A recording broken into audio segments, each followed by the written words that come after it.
ọjọ́ tẹ́ ti jọ ṣe orí burúkú yín pẹ̀lú Ìyábọ̀ Òjó èmi fi ń gòkè ọlẹ̀ èmi fi ń ṣètùtù ẹ̀mí gígùn ni èmi fi ń ṣètùtù ọrọ̀ ajé nìna èmi fẹ̀yìn ṣògùn owó nìna ẹ̀yin lè máa sọ fún mi pé Ìjẹ̀ṣà grape ẹ̀yin lè máa sọ fún mi ẹ ló fi kọ́kọ́rọ́ já òbú ọmọ ọdún 7 ẹ ló la ọwọ́ ẹ ló ṣe ẹ ló mọ̀ fídíò tẹ́ gbé jáde a rí ibi tẹ́ ti ń direct a rí èrò rẹpẹtẹ a rí ọkùnrin 2 mẹ́ta a rí ẹni tó lọ ọmọ ara ẹni tó ń fọmọ sí lọ́dọ̀ a rí. ẹ̀yin èèyàn wa Lizzy Anjorin ó ti jáde wá sọ̀rọ̀ wípé ó ń fi Ìyábọ̀ Òjó àti arábìnrin tí a mọ̀ sí Bíọ́lá Adébáyọ̀ òun náà fi wọ́n ṣògùn owó ni o ó náà fi wọ́n ṣe oògùn ẹ̀mí gígùn àwọn ọ̀rọ̀ tí Lizzy Anjorin sọ rèé ẹ jẹ́ ká gbọ́ nǹkan tí ó sọ. ní ibẹ̀ ṣe ń direct movie kámẹ́rà lè dẹ̀ fi yà kámẹ́rà lè fi yà ẹ dẹ̀ tún yọ ọ́díò ṣé ọ́díò tẹ́ yọ ẹ̀yin tó yẹ pé ẹ ṣe fídíò ẹ lè fi ọ́díò sí ẹ mú ijó tèmi gbé ẹ̀rí wá fún yín tí mo yọ ọ́díò ó mọ̀ pé nǹkan tí mo gbé dání ó tóbi ni mo lè kéré lọ́jọ́ orí mi ìṣẹ́gbẹ́ ìyá láyà gbogbo yín ọmọ àgbàlẹ̀ mi èmi bá gbàjẹ́ èmi bá gbà mọ́ you don't understand ọmọ àgbàlẹ̀ mi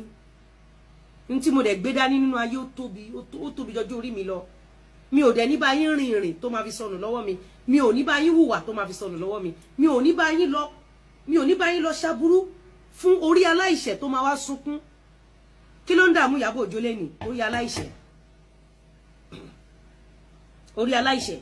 ló ń dààmú Ìyábọ̀ Òjó lẹ́nìí so ẹ kó ṣì yẹn lọ so ẹ jẹ́ kí n sọ̀rọ̀ bàbá Ìjẹ̀ṣà so mo rí pé mo yẹn ń gbà bàbá because mo tún bàbá Ìjẹ̀ṣà sọ̀rọ̀ bàbá Ìjẹ̀ṣà lọ bẹ̀rẹ̀ poetry mo ní bá ṣe jáde yìí ẹ tẹ̀ má jẹ́ kan rí yín rárá because mo mọ̀ pé Ìyábọ̀ Òjó ó ti tẹ́lẹ̀ dé bàbá Ìjẹ̀ṣà now ẹ jẹ́ kí n wá gbé yín débẹ̀ Bíọ́lá àti Ìyábọ̀ Òjó wọ́n jọ plan ni they wanted Ìjẹ̀ṣà to beg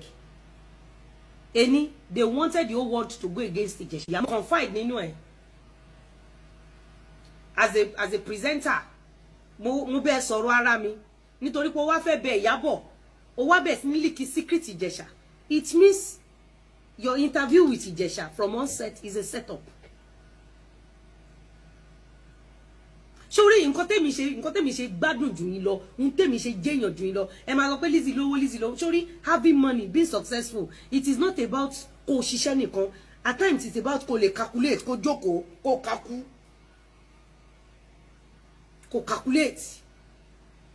sórí tó o bá ti lè calculate o ò lè jẹ́yàn you can't be successful.